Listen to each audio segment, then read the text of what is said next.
most of us know, most people know, or at least people who are somewhat in touch with what's going on, know that the Stonewall Rebellion in 1971 was the big sort of catalytic event. It's pointed to all the time as the start of the modern gay rights era. But there were protests going on, throughout the 50s and 60s. The early advocates for rights in the 60s, including Frank Kameny, who was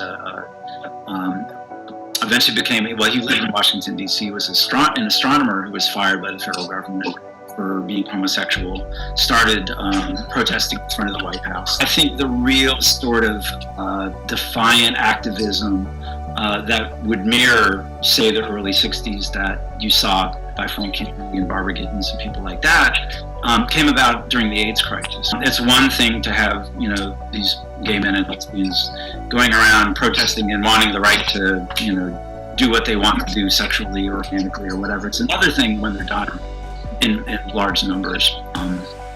And so that actually, the pride parades, which by the way were started, the very first what we call a pride parade happened on the 1 year anniversary of Stonewall. So pride parades evolved after that. And during the 1980s, we had sort of this parallel situation of the real activism and the push back on the government for being non-responsive. And it also, we started to use the term pride, trying to turn things into more positive, as opposed to, these poor people who are, put down by the government and, to make it more of a positive. That's where I think going into the 80s and into the 90s, it did mirror what went on prior to Stonewall.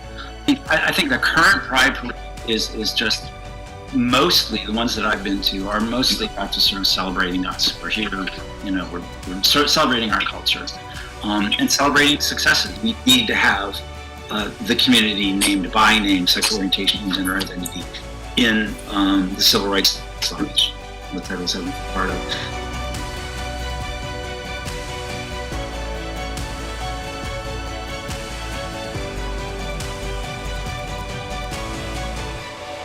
I think at base and at bottom, Black freedom has always been about valuing Black life and achieving equality.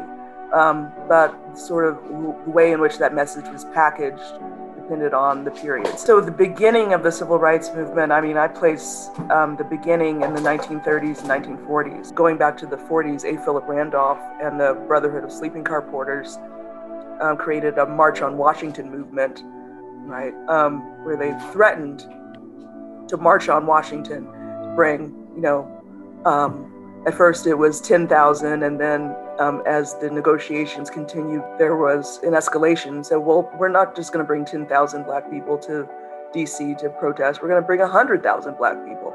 And the movement was building in all the cities, right, across the country. And it became clear that Philip Randolph could make good on this threat. There would be 100,000 people marching on DC, right? So FDR blinked. They didn't actually have the March on Washington. It was just used as a threat. Of course, in the 1960s, they rejuvenated that idea with A. Philip Randolph working with Martin Luther King and Bayard Rustin and a series of civil rights leaders to revive that idea and say, yeah, we're going to march on Washington. And so DC becomes the site of these kinds of huge protests. In our own time, last spring, that has to do, of course, with the police murders of George Floyd and Breonna Taylor. Breonna Taylor to a lesser degree, just because of the gender issues, not recognizing Black women as equally victimized by police violence. But always the question is, how do you mobilize whole communities, right? Rather than just singular individuals or one organization and its membership, right? It has to go beyond that one organization and the committed members.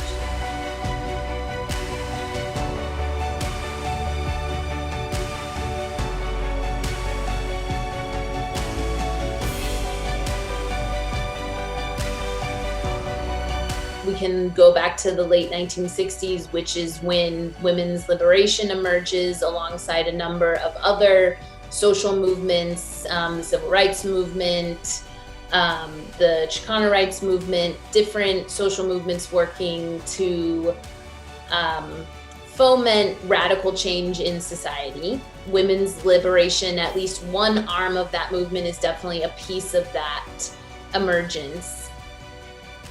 Obviously, being in DC, we can draw on a number of examples of marches that have made their way to Washington to sort of issue their demands to federal government. The Women's March is the largest single-day demonstration in US history. Feminism is not only sort of about rights for women, but thinks about gender liberation more expansively. DC is the place that everybody comes to make their demands heard because the federal government is here. And so in that way, it often has a role to play in national politics, but it also has a lot of local organizing that I think gets sidelined by the bigger national organizing efforts. What I like to say about just feminist organizing more generally is that we need to be careful to kind of glom on to individuals who we think are the most important, or these particular moments that we think are most important, because that's actually, it doesn't give us an accurate representation of how social change happens and how you move people day after day. I wish that people would ask more, like, what are the strategies that feminist activists employ to build collective power?